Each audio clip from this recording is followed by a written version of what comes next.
Int. Antique shop. Night. The shop smelled of dust and secrets. Rows of strange trinkets lined the shelves, old books, jars filled with dark liquids, and peculiar dolls with button eyes and stitched mouths. Michael, a skeptical urbanite in his late 20s, wandered inside. He was on a road trip and stopped in this backwater town out of boredom. The shop, with its dim, flickering neon sign that read, Madame Celeste's Curiosities, was the only thing open this late.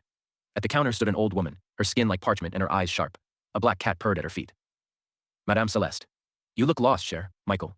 Just browsing.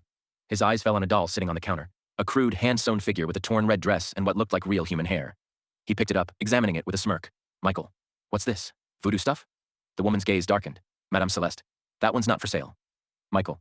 Why? It's just a doll. Madame Celeste, leaning closer. It's not a doll, boy. It's a warning. He laughed, ignoring her, and placed it back on the counter carelessly. Michael. Whatever you say, lady. Exit motel room. Later that night, Michael tossed his backpack onto the bed. The motel room was dingy, the wallpaper peeling.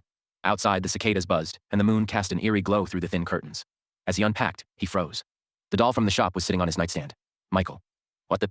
He hadn't taken it. He was sure of that. He grabbed it, walked to the door, and threw it into the night. It landed in the bushes with a soft rustle. Int. Motel room. Midnight. Michael woke to a scratching sound. He sat up, heart pounding, and turned on the lamp. The doll was back. It was sitting at the foot of his bed now, its button eyes staring at him.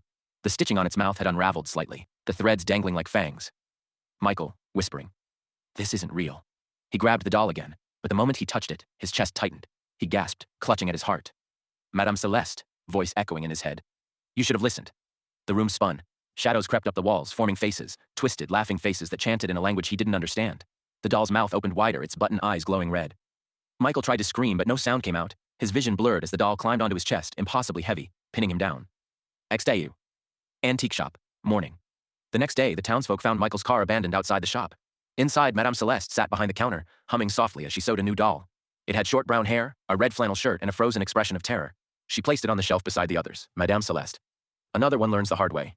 The black cat jumped onto the counter, purring.